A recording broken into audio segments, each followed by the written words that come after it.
Welcome back to Stoa, the podcast. I was taking a walk with my mom this morning, and I was telling her about my newly found insight when it comes to our preferences and our desires and our intention to, actually, it's more than an intention. Typically, it's an addiction to control situation and people and things. I'd like to talk about that because whenever you're serious about your spiritual growth, the spiritual path, true spirituality will always go there and teach you what you need to know about your desires, your preferences, and your need to control. And it's not that they're not welcome, it's not that they're not needed, but one has to be very vigilant, very careful about how they go and touch and deal and play with those things.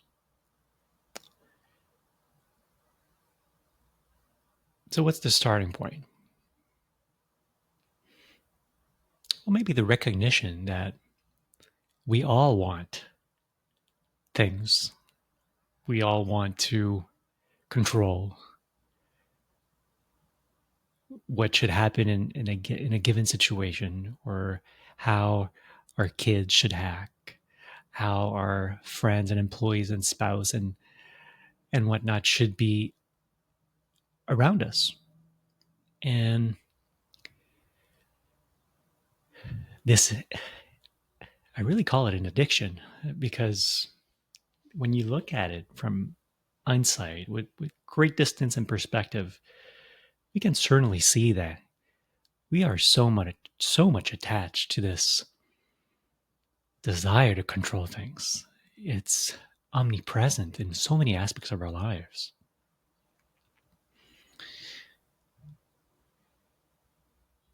And so we do that, and if we're being real and honest here, we do that because doing the opposite is much more uncomfortable. It's easier to try to control things and people as an event than not trying to do that and living with not the outcome of whatever's going to happen, but living with what's happening inside of us. Like, let's say you're out with the family and you're in a public place, and one of your kids starts to do something silly, something that doesn't have its place, but they're kids. What do they know? They need to be taught. So they're doing that, and from your adult mind, you're looking at this and you're like, oh my gosh, what is going on here? What do you think you're doing? This is not something that should be done. And then you go about correcting, educating, informing, whatever path you choose. You try to rectify the situation. Let's say you don't do that. You don't go and do whatever you would do in such situation.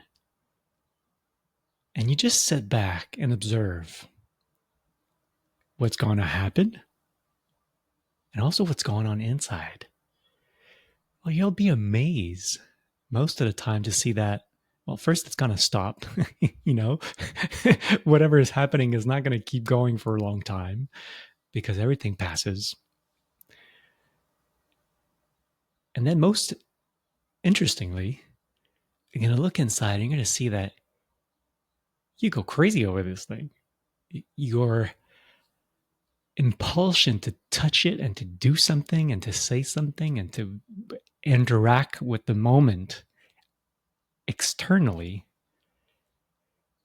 is so strong. It's screaming, because it's so uncomfortable inside.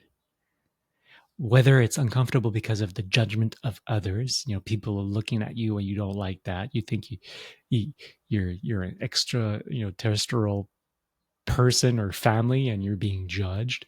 Whether because you're like, oh my gosh, I couldn't do that as a kid. There's no way you're going to do that as my kid. Whether you're thinking, uh,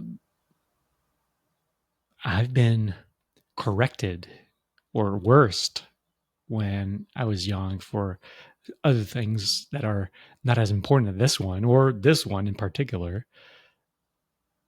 And then there's a pattern or a conditioning that kicks in and that overpowers you, and then you lead with that. This is all happening inside if you take a moment and you observe it. And this pull is so strong that typically it will lead us into action. It will lead us into trying to control what should be happening outside so that we feel good inside. And use this sentence and apply it for everything in your life, and it also works very well. It is our predicament. We are unable to just step back, relax, and notice. In any given situation, please, I beg you, observe how you're doing inside and what you're attempting to do, and you'll see that you're crazy. We're all crazy. We're all trying to manipulate and control and have our own way so that we don't feel bad or uncomfortable inside. And like I said, this could be coming from past experiences, patterns, conditioning. It has to be, because we are the sum of our learned experiences, obviously. But the moment we realize that,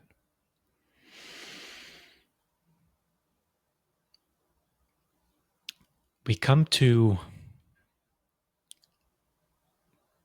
see that this is how we run our lives.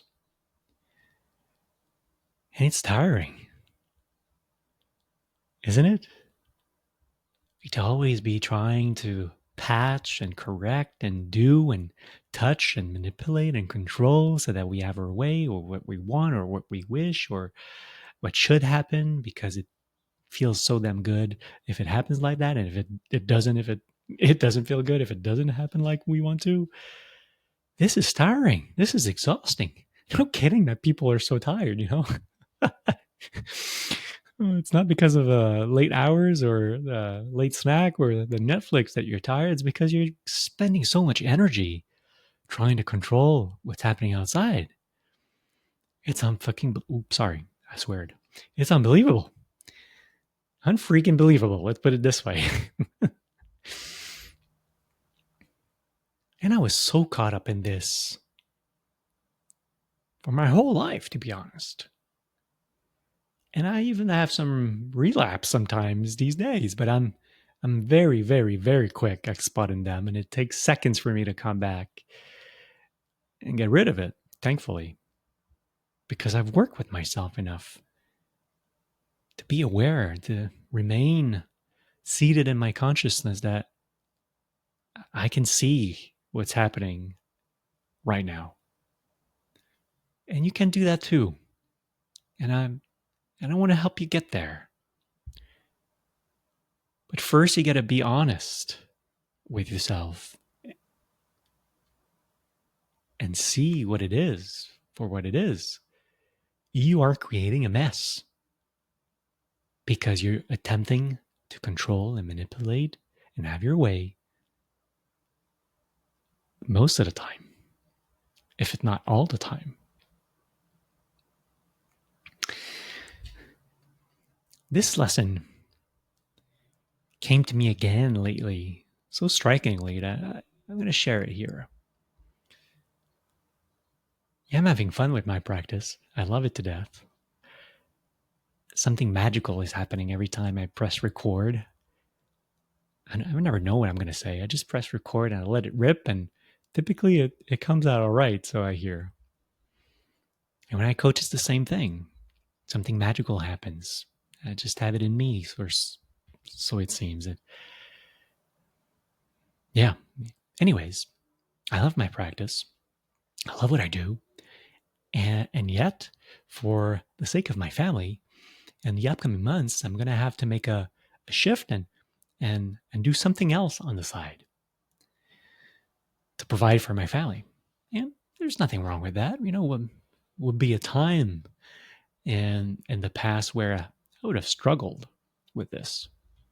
I don't anymore. I just allow myself to be led what I should be led and do what needs to be done and serve. And that's it. But I've realized there was still something a little bit dormant. That's many months ago. And it wasn't about the insecurity, financially speaking, I mean, but there was a fear inside of me that was saying, how are you going to bring that money in? And you see, what I mean by that is I've suffered for a long time in my life in regards of the jobs that I had. Whether they were sales rep jobs or executive jobs that I had, there was something that I was always after. It seemed like I was never in the right seat, or I wasn't doing something that I was highly passionate about. And I got caught up in this narrative for so long that it made me suffer. Looking back now, I would have kept maybe one or two of those jobs for sure because of the business, the culture, the industry, and whatnot. I kind of liked it. I loved it, actually. But, what is the past is the past. And I'm here now doing something even greater. So that's perfect. Now, yet, looking forward, knowing that I'll have to step back into the workforce as an employee to support my family, there was this residue of fear that I could notice as far as how am I going to bring that money in? And I had to work with that to realize that I was still attached to some sort of desire or preferences when it comes to the work that I will do during a living. And it was life-changing for me to recognize this and work with it because it allowed me to open up all of the perspectives without any fear of judgment. Am I going to like it or not? Will I be able to do it or not? Or any sorts of questions that can come with a career opening or shift or experiencing something new. But the message here is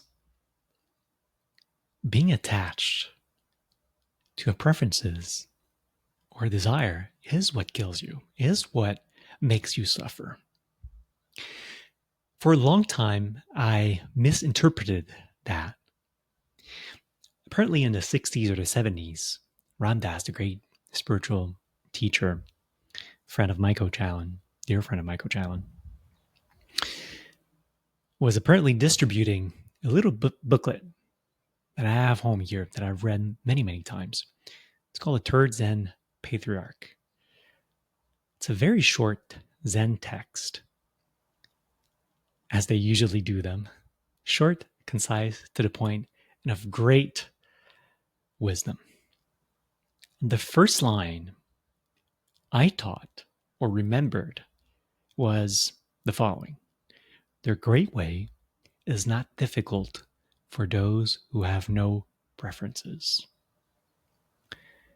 And at the beginning, when I read that years and years ago, I was tormented. I even went to my coach Alan and said, "Look, Alan, what's this here? I'm very much perplexed, and my ego is fighting this so hard. And I was reading Buddhism at that time, also Buddhism, Zen, same root. And that reminded me of the Buddha's Noble Truth. Four Noble Truth. First one being life is suffering. Second one being life is suffering because of your desires. So now I'm remembering the third Zen patriarch, the great way, meaning enlightenment, is not difficult for those who have no preferences, I'm saying to myself. So I've been on a quest for a couple of years to have no preferences, which is not bad in one way, but that's not what the text said, after all. When I read it again, it said the following: the great way is not difficult for those who are not attached to their preferences or desires. Same thing. So it doesn't mean that you don't have to have preferences, but they do mean that you can't be attached to them.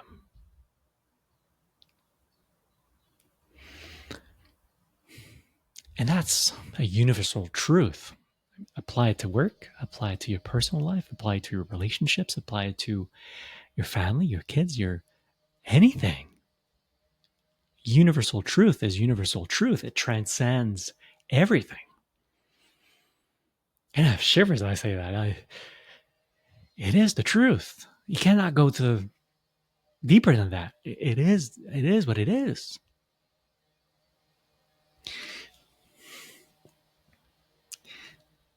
I had one grandfather left, and he passed away a couple of weeks ago. I'll do a podcast on that topic and death, and specifically because I have a lot to say in that regards. But when it comes to preferences,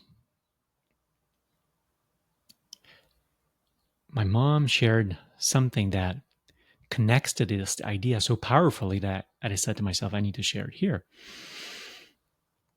He was healed for the last 20 years of his life. And it wasn't easy on him. He was an active man all of his life, in business all of his life, sporty.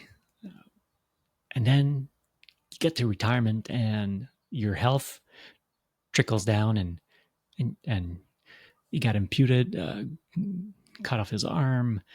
Overall health was not good. He ended up in a wheelchair, couldn't walk, couldn't talk mostly anymore, couldn't hear anything. Health-wise was not great. The quality of life was poor. Hence, people that met us, that knew him, said, what a deliverance, or it's a blessing that he's gone now, he's not suffering anymore, etc. But I can partay with some of that. But what my family was saying is, that's not totally true, because it wasn't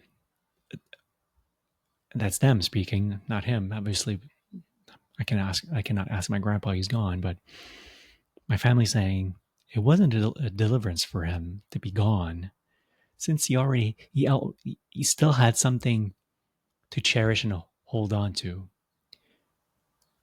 which was his wife, my grandmother.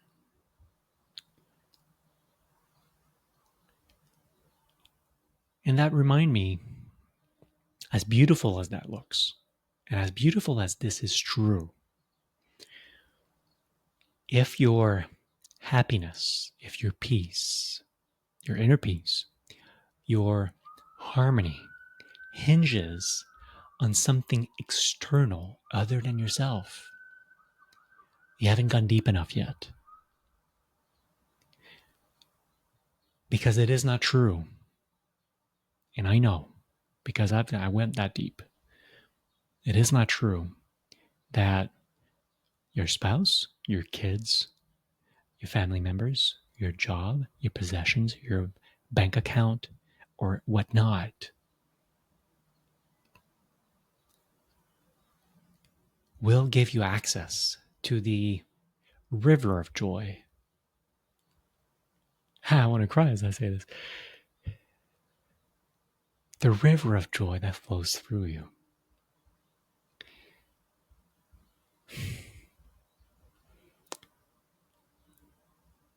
Thank you, God. Ah, jeez. When you access that bliss, that joy, which you already have within you, you don't need to find it, but you certainly need to get out of the way and cleanse yourself enough so that you can access it. When you access that, you realize that nothing external is close to be that good. As much as I love my spouse, as much as I love my kids, and as much as I love my family, the joy that runs through me has nothing to do with them. They certainly contribute to my smile and my happiness and my joy and whatnot. But you can go deeper, much deeper. And that can never leave you. Once you touch that, there's no coming back.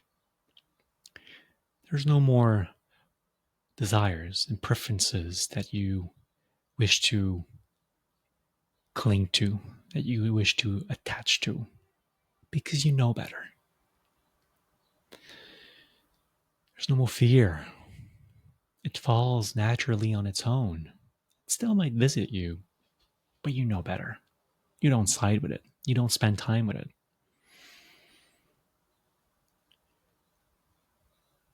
And that's what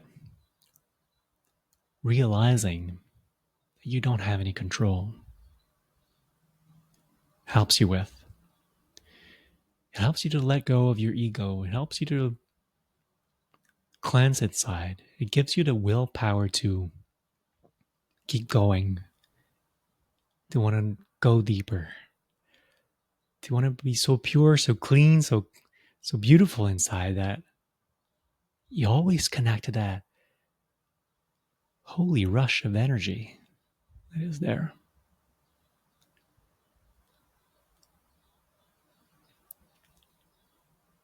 And that's the gift that we all have.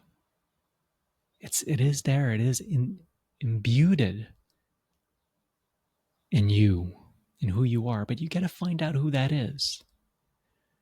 And we've talked at length about that in the Vortex of the Ego, so I'm not going to go over that again. But you got to let pieces fall off. You got to let those false identity fall, the veil fall down. The veil, the false identity, the little self, the small self, all different terms that are out there in the spiritual literature and text and personal growth stuff. They all mean the same thing. It helps you to let go of that.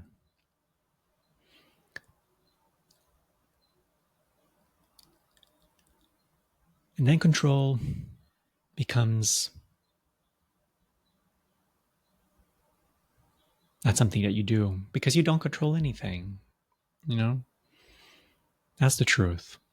That's not what they teach you. They tell you that you should meditate and visualize and attract to yourself what you want, the jobs and the money and the relationships and whatnot.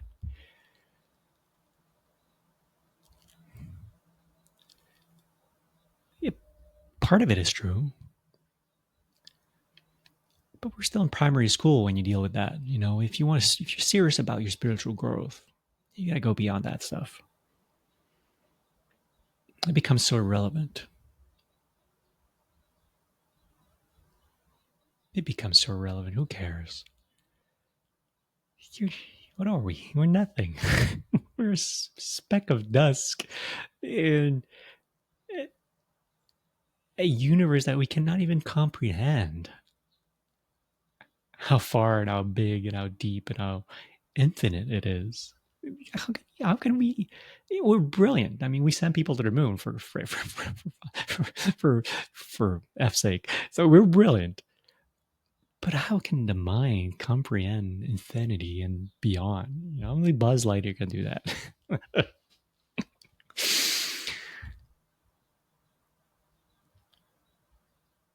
Life has been unfolding for billions of years.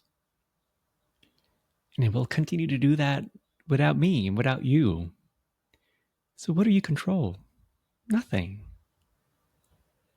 It is just unfolding because of the law of cause and effect and the forces of nature. It will do what it will do. And you're the dancer.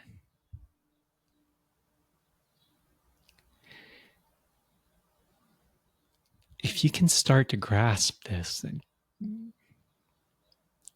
take it into your heart and mind and look at it for what it is, half of the way is done. Half of the way is done. But I promise you this, you will come back screaming, saying, so what do I do next?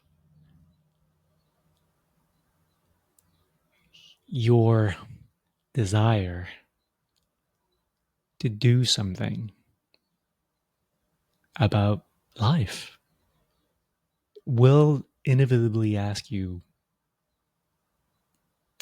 to raise that question. Okay, so all right, Max, I don't have any control. Okay, I can play with that. I can see that for what it is. But then what am I supposed to do? What do I do? You know?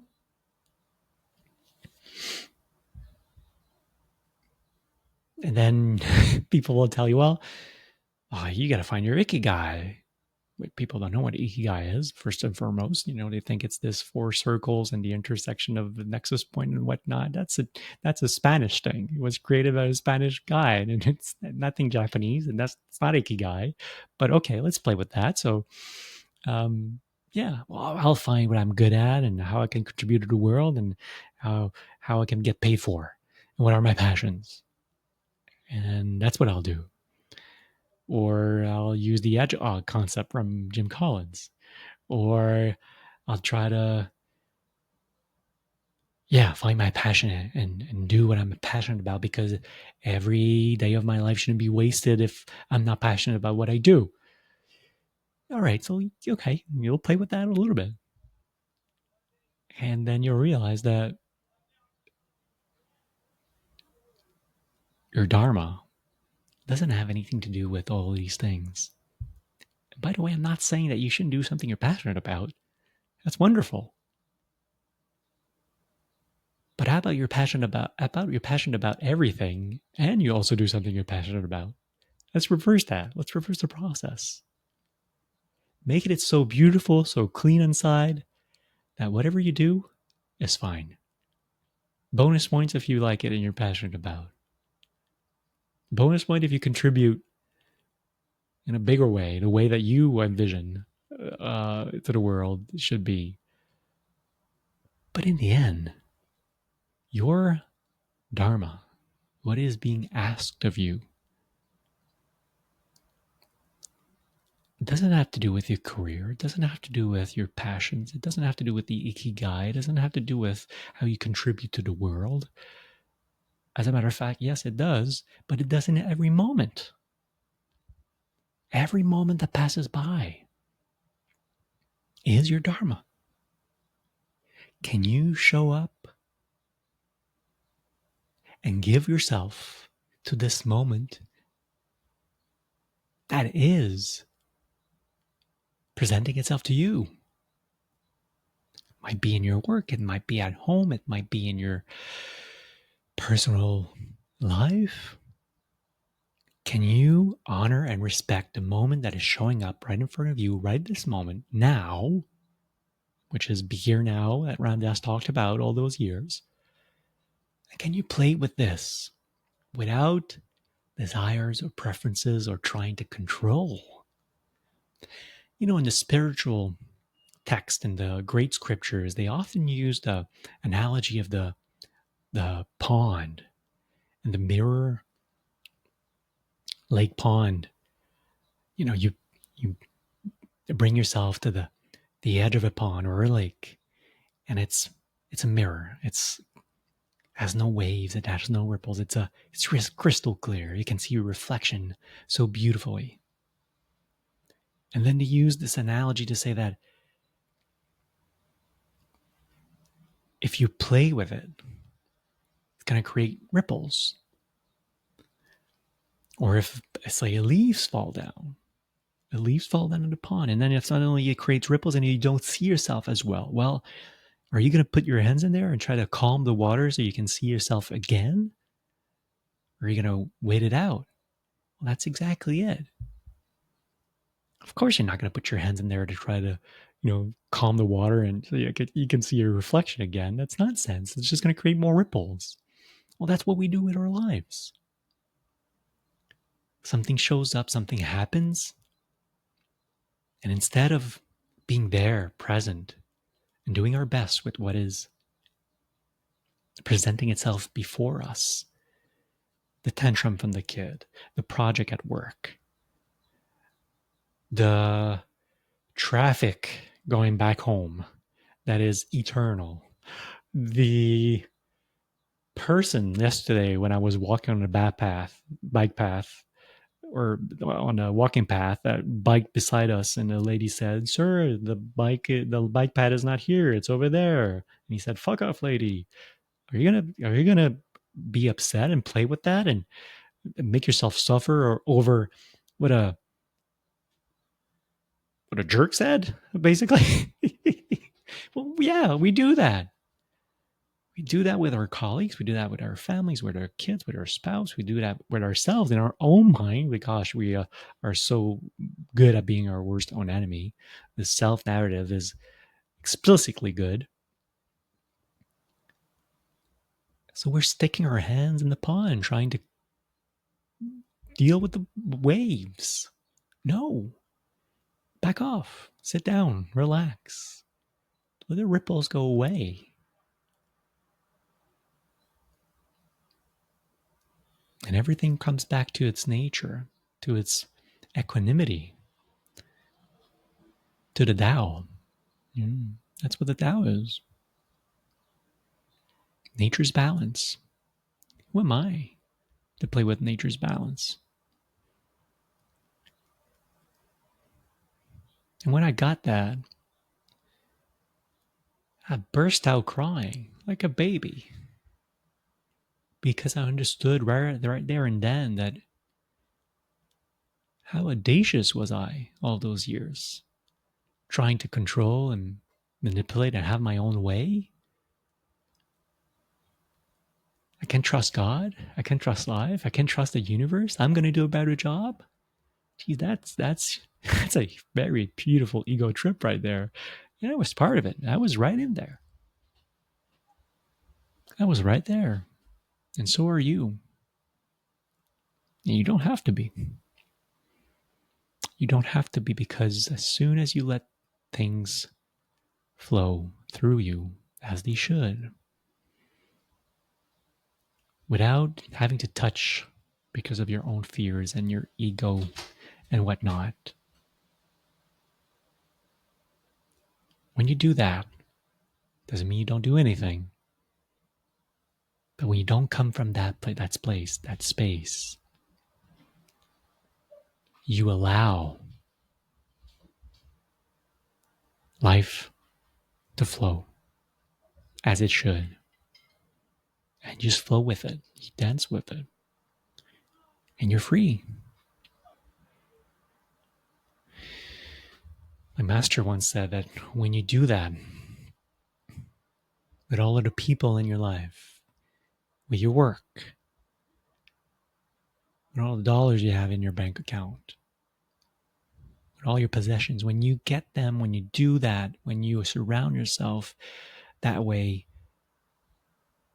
with peoples and things and whatnot, without having to touch and manipulate and control and desire and have preferences and whatnot. You're free. Free. And what's more beautiful than that? Being at peace, free, and in love with the whole process. The whole process. Whether it looks pretty or it doesn't. Because sometimes it doesn't. You know, life is beautiful, but sometimes it's tough. Sometimes things are happening that are tough. And there's yet a beauty in that. There's yet a beauty in that when you're able to see it from the perspective we've been talking about. To honor and respect it for what it is. And to see it as another experience, because it is another experience that you can cherish and learn from. Nothing goes in vain. Nothing. So friends, if you do that with your work, if you do that with your relationship, first with yourself and then others, if you do that with every moment that passes by, you work with it. You see it for what it is. You honor it. You respect it. You work with yourself to cleanse whatever is blocking inside, whatever is scratching inside. Then you raise yourself up. You raise the moment up. And if it helps, offer it to God. Give it to God. Because it's all God's play anyways. It is. You raise it up. You give it up. You do your best. And that's all you can do. That's all you can do. And that's enough. Don't ever doubt that. If you do your best at every second, every moment, you've done what you could do. Because if you could have done better, you would have done it. So doing our best is fine.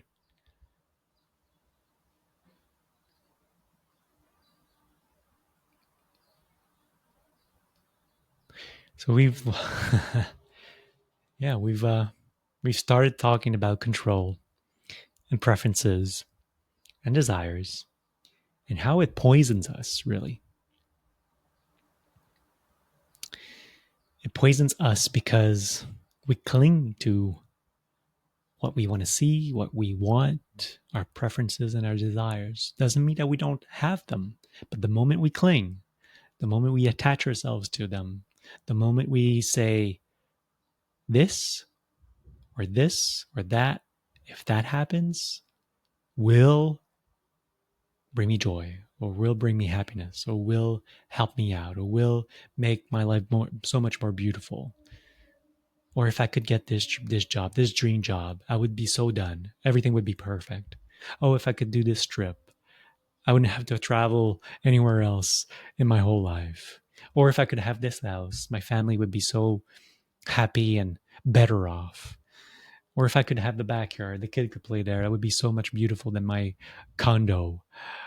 Or if I could have this boyfriend or that boyfriend with X, Y, Z, A, B, C, D, F, L, G criterias, I would be so much in love. Nonsense. We're crazy like that. No, you don't need any. You don't need any of that. Good on you if it happens and if you have it. But those preferences and desires, if you cling to them and you give your power away to them, they will run your life. And you can forget about nirvana. You can forget about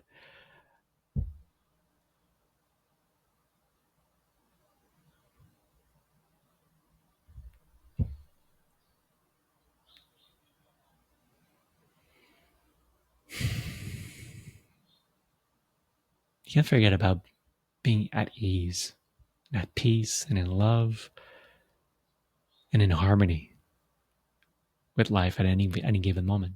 If you do that, you just screw the process. And I know for a fact, trust me, I've been on my knees wishing I wasn't here anymore because I didn't have what I wanted.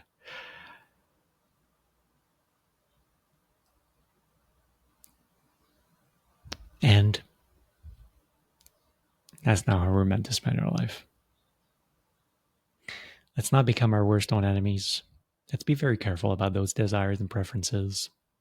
It's okay to have them, but don't attach, don't cling to them. Be okay with whatever unfolds. Don't try to control everything. Because you don't, anyways. And just do your best at every moment. If you do that, you're walking a very high spiritual path. Very, very, very high. And you're just gonna start raising and going higher and higher and higher and deeper. And your life would change. Your life would change with it for the better, and you will change the life of other people too. All right. Thank you. Work with yourself, guys. You can do this. You can do this. Cheers. See you next time. Thank you.